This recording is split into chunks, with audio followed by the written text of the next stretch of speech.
our craving for today, homemade shawarma. Shawarma rice. Yes.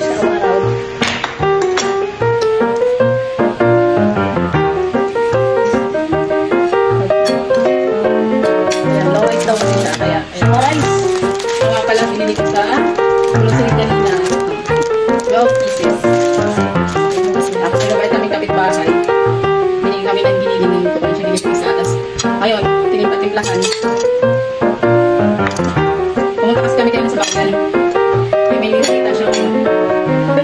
Okay lang yan.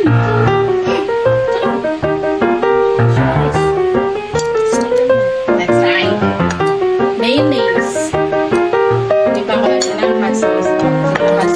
Tapos cheese.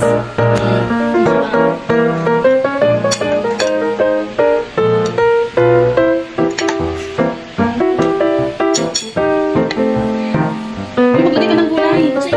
Nasa ilalim? Ay, dapat yung gano'n kung paano maglagay ng shawarma. Ay, gusto mo tumigas. Hindi, itong gano'n mo. Ayan, nag-iwan naman lang. Pipino, kamatis, maikon. Cheese. Ang pakita ko dito. Ano yun? Let's try. Ako nga. Dapat kasi nakabuka muna bago mo ginalo. Kasi parang malaki ng cheese yung ilalim, yung gitna. Ito nga pala namin. Siguro na ito, small size. 12 pieces. Ito na mabait yung kapitbahay namin. Binigyan kami ng giniling. Ayan. Ayan. Ito.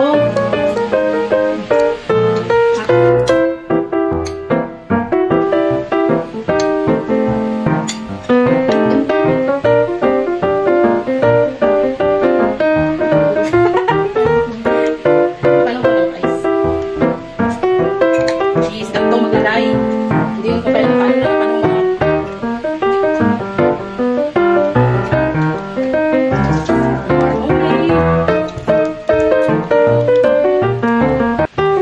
Ano po walang mag-rice? Ano shawarma rice? Shawarma. Stay tuned.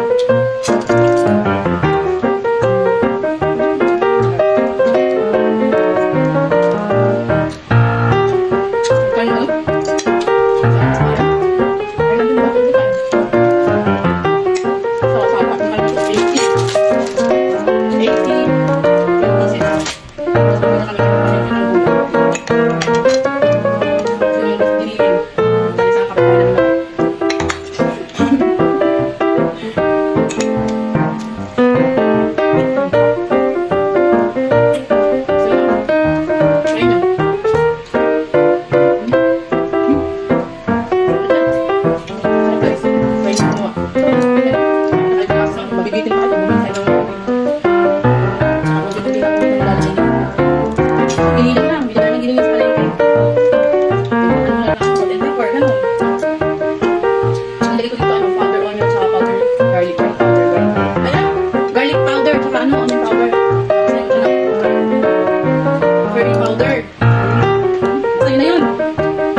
kanin.